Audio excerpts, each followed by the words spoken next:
I just wanted to share the time equally, and he had answered several questions.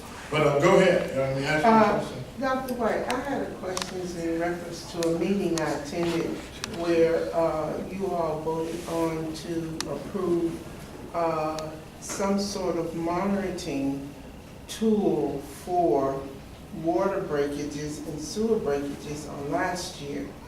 How will those tools be used in an infrastructure that's already broken but not have yet been upgraded?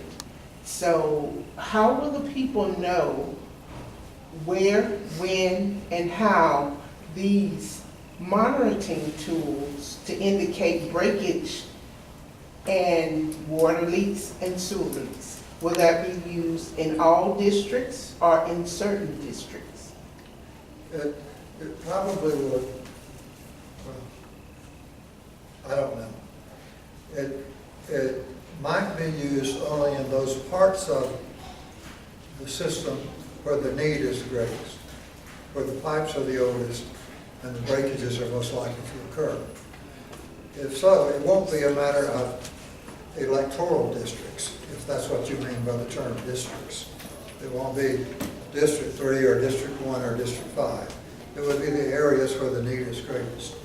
When we started what we call our inflow and infiltration reduction program about 4 years ago, to reduce the amount of groundwater getting into our sewer lines and the amount of sewage escaping into the groundwater. And when we did that, we picked the areas of our system where the need seemed to be the greatest, where the pipes were in the worst shape, the most breaks in the pipes that we knew about, and the pipes were the oldest. And those three areas were Pensacola Beach, because of storm damage that the pipes out there had suffered over the years, downtown Pensacola, the downtown business area and surrounding residential areas, and Cantonment, the old Cantonment paper mill housing, right around the paper mill. Those three. The Cantonment project has been completed, I know. I think because it was the smallest, perhaps. But it has been completed. The Pensacola Beach, I think, is pretty much completed. We're working very hard now, and with a very big focus on making more progress in the downtown area.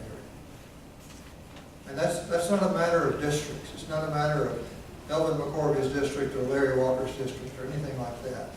We don't play that game. We don't do that at ECUA. I only addressed it that way because I was in attendance in that meeting, and I wanted to know how you were going to get it out to the citizens that this information would be available and how it would be monitored, because as many houses that are being built within a certain district or neighborhood, but yet the infrastructure is still dilapidated.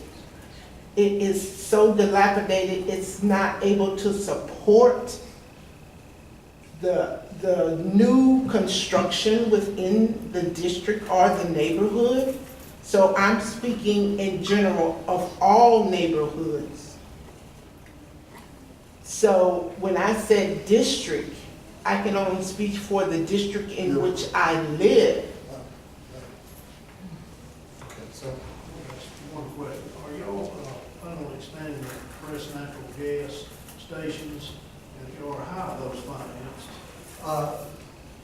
Those stations belong to the City of Pensacola's natural gas franchise. They have the natural gas franchise in Escambia County, at least in the southern part of it. Is that like a public-private partnership or something like that?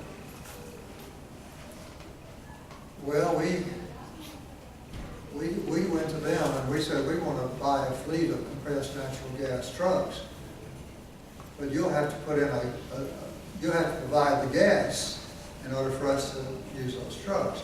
And they were more than happy to do that. They built a station out on Pine Forest Road, right next door to our sanitation department facilities. And every night, all of our trucks, all 50 trucks, every night, they lined up, and hose goes to each one, and by the morning, each one of them is filled with a full supply of compressed natural gas. The city built that station? The city built that. The city is selling it to us at a highly reduced rate. We got a very low rate on it. That's why we are paying about a third the cost for it of diesel fuel. They have a retail a retail CNG station at the same location. If you have a CNG powered car, you can drive it in there, you can fill up, and you'll be paying close to what the price of diesel fuel is. You don't get the break like we do. There's another station in Ellison Park, also to benefit ECUA vehicles primarily, because we are converting all of our other non-sanitation truck vehicles to compressed natural gas, and they mostly are headquartered in Ellison Park. So the city is putting another station there. There are probably other companies, businesses in Ellison Park that are using compressed natural gas vehicles, yes. That's all I know about so far. But if there's any expansion, it will be done by the city, Pensacola Gas Franchise, not by us. We're just a customer. They're the seller. Thank you. Larissa, and I think you hit on it earlier,